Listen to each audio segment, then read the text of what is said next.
On est tous familiers avec la notion de théorie du complot. La Terre est plate, le 11 septembre est une simple mise en scène. Mais les adeptes de ce type de théorie y croient dur comme fer. Sur les réseaux sociaux, plusieurs ont tourné ce phénomène en dérision, en créant au nom de l'humour leur propre théorie du complot, suivie par des centaines de milliers d'adeptes. Alors, Bouchera, on est vraiment dans l'univers des théories qu'on appelle satiriques, d'où la présence de cette girafe à côté de nous.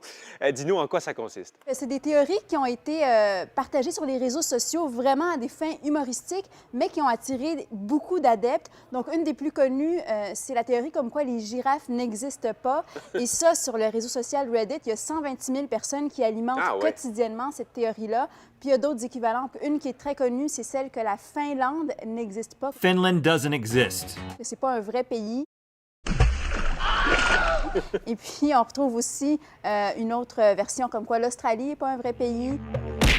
Le Wyoming aux États-Unis n'est pas un vrai État. The shape is too perfect to actually be a state. Donc, c'est des théories comme ça que les gens, en fait, ont créées à des fins humoristiques, mais ils se prennent très, très au sérieux. Quand on va voir dans ces groupes-là, les gens agissent comme s'ils y croyaient vraiment. Donc, il y a une partie de sérieux dans tout ça, dans la démarche, mais qu'est-ce qu'on dit essentiellement à propos des girafes et des pays qui n'existent pas? Quel est le cœur de l'argumentation? Ça part du fait que c'est des pays ou des animaux que la plupart des gens n'ont jamais vus. Donc, ça permet un peu de dire, vous voyez, vous n'avez pas vraiment de preuves que ça existe. Donc, pour la girafe, on peut l'admettre, la girafe, c'est un animal qui est quand même un peu hors de l'ordinaire.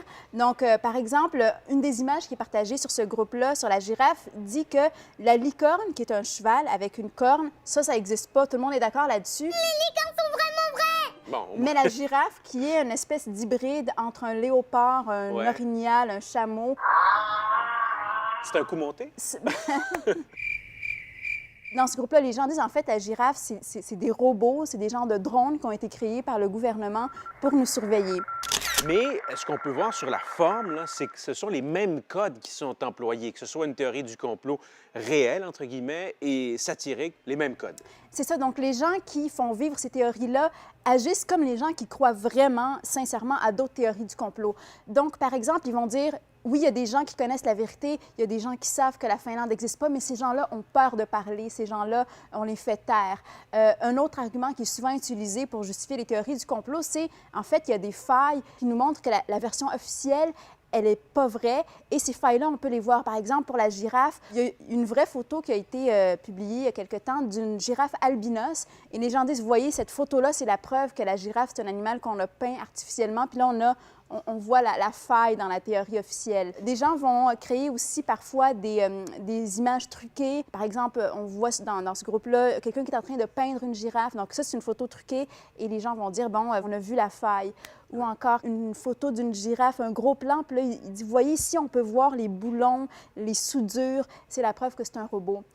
On dit aussi qu'il y a beaucoup de propagande, que le gouvernement veut faire de la propagande pour faire avaler la version officielle. Donc, les gens s'amusent beaucoup à partager des images de jouets, de girafes, des livres de girafes pour dire, vous voyez, on essaye d'endoctriner nos enfants pour leur faire croire la version officielle. Il faudrait leur offrir un billet d'avion pour la Finlande pour aller visiter un zoo avec des girafes là-bas. Excellente idée.